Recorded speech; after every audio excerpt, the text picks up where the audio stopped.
Hi, I'm Wayne Kokinda with William Ramus Real Estate. It is Monday, August 29th, and I'm here with some numbers for the week. This week, we're going to talk about some trends, pricing trends, and also take a look at what's going on with the number of units being sold.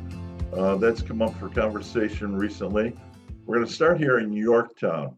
This is the actual sale price versus the original list price, and it goes back 5 years to 2017. So in the last 5 years, you can see historically, it's pretty much been under that 100% mark. And in 2019, 2020, it started to hit that 100% mark on average. And the last year or so, it's been well above the 100% mark.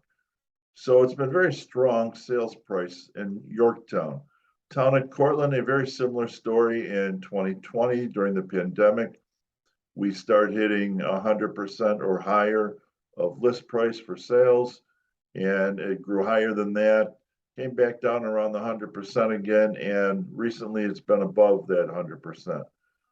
Town of Somers, a little bit different story here. It did come above in 2021 to 100%. It went down below that for a while back in early 22, and so far in the last three months or so, been registering above 100% of list price in Somers.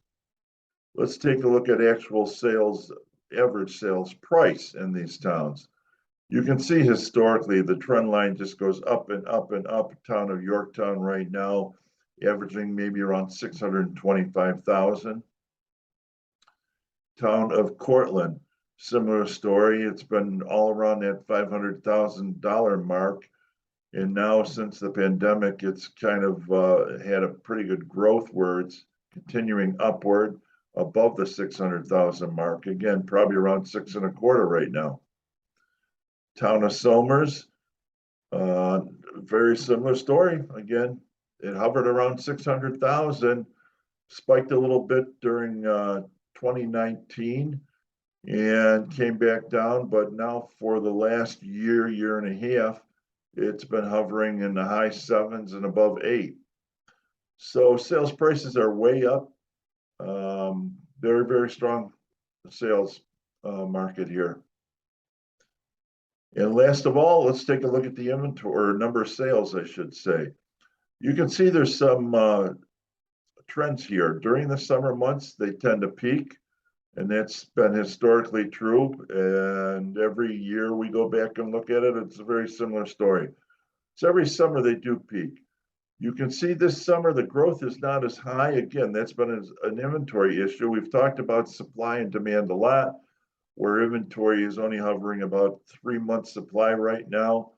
So in short supply, there's not a whole lot to sell. But even through the pandemic, the historical trends during the summer months has been true. Let's take a peek at Cortlandt. Oops, sorry, jumped to Somers. Cortlandt, same kind of story. The summer months have peaked above the 50 mark. It's just a little bit above 50 right now as well. So not way off, but it is down a little bit from the last few years. And last but not least, Town of Somers. Again, the summer trend is there with peaks in the summer. This summer is no different. It is peaking right now. It's approaching that 25, which is not a whole lot off from the previous years. So it's going to be a wait and see game in regards to what's going to happen with interest rates. The Feds are talking about a pretty significant jump in rates, but we'll see how that all plays out. Construction is down as well, but listings are starting to increase. So as we get into the fourth quarter, we'll see. Next week, we'll be talking about what happened throughout the month of August. So until next week, that's it. And if you're thinking of selling your home, do not trust Zillow for your pricing. Their numbers, as I said, could be 30 to 40% high or low. Go to everythingrealestate.com/go/home value for your free accurate home value report. And no strings attached. Have a great week.